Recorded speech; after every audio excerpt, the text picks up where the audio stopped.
Jelaskan bahwa tidak layak bagi seorang nabi memiliki tawanan, dan tawanan itu bukan berarti tidak bisa diajak bicara.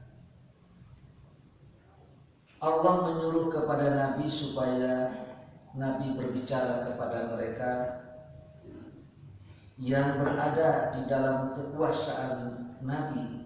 Tawanan itu coba diajak untuk berpikir, berbicara. Iya'lamillahu fi qulubikum khairan. Jika Allah mengetahui, bukan berarti Allah tidak tahu, tapi adakah di dalam hati orang-orang yang ditawan ini satu keinginan untuk masuk Islam?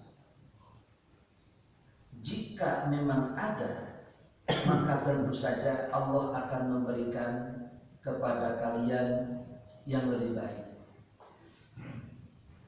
Lamun masuk Islam itu satu, tidak mungkin seorang tawanan itu mengeluarkan uang ataupun mengeluarkan tebusan.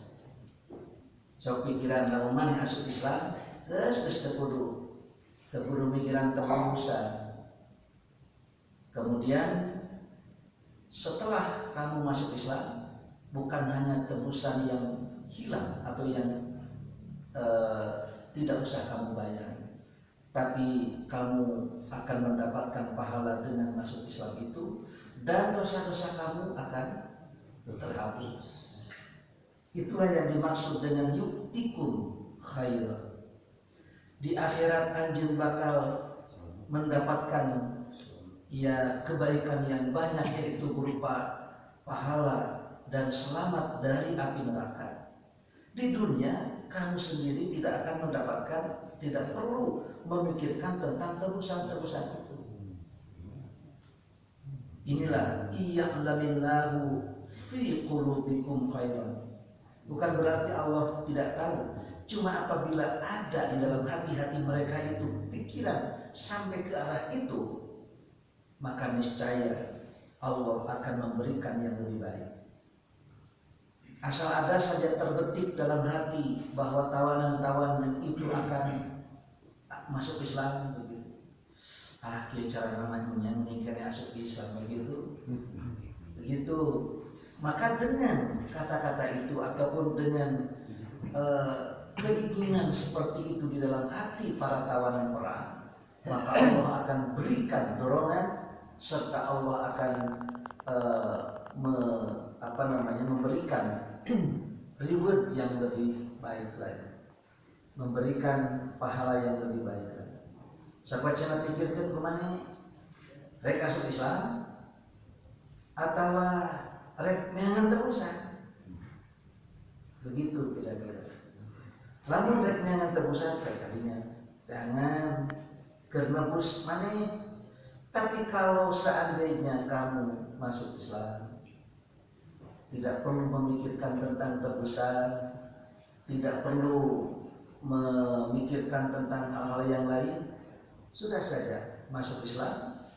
Dengan masuk Islam itu kamu tidak memerlukan tebusan, dosa-dosamu diampuni, dan juga kelak di akhirat kamu mendapatkan keselamatan dari api neraka. Leutik itu naon deui itu pakuntungna moal aya begitu. Itulah yang dimaksud dengan iya'lamillahu fi qulubikum khairan.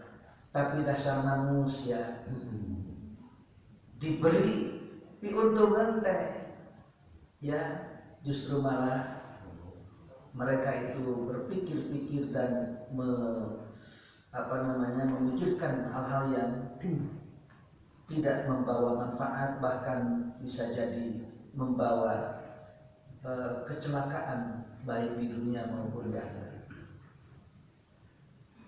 Saya mendapatkan postingan bagaimana itu ekstasi atau narkoba yang disimpan atau dicampurkan dengan daging sapi.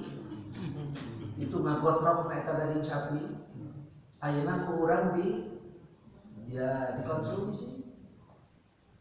Pantas kalau begitu ginjal menjadi tidak berfungsi, kemudian hati lalu, dan ini sebetulnya yang mengapa hampir ke daerah-daerah itu narkoba itu ada, bahkan kepada anak-anak pun itu dimasukkan dalam bentuk permen dan lain-lain.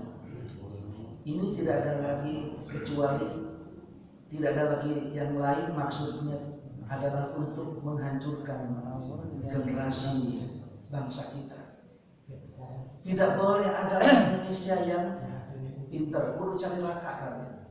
Dan ternyata ini pemasok negara yang paling besar itu adalah Cina. Cina. Oleh karena itu, bagaimana caranya supaya narkoba itu masuk ke negara kita, sementara negara kita ini luas sekali, luas. Ya, tetap di Pulau Nias, di pulau-pulau yang barangkali dari Sabang sampai Merauke itu tidak semuanya diawasi dan mendapatkan penjagaan dari para aparat, belum tentu. Sehingga begitu mudah itu masuknya narkotika dan obat-obatan terlarang. Dan tidak ada lain, sasarannya itu adalah bangsa kita tidak boleh maju.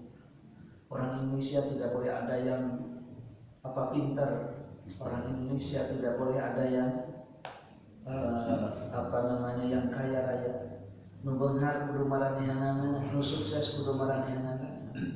Itu sebetulnya. Anak-anak Indonesia itu mesti itu di bawah standar. Itu yang mereka inginkan, dan mereka itu takut apabila umat Islam Indonesia ini memiliki atau yang memiliki kejayaan. Ya, tidak boleh umat Islam itu tidak boleh maju, tidak boleh. Hanya mereka lah, hanya milik mereka lah kemajuan. Umat Islam tidak boleh maju. Generasinya harus terpuruk. Tidak boleh ada yang maju. Oleh karena itu, ketika kita melihat bahwa ada sebuah masjid yang harganya 15 M itu dibayar oleh sendiri, itu dibiayai sendiri, segala sesuatunya itu dibangun oleh sendiri, kemudian semuanya itu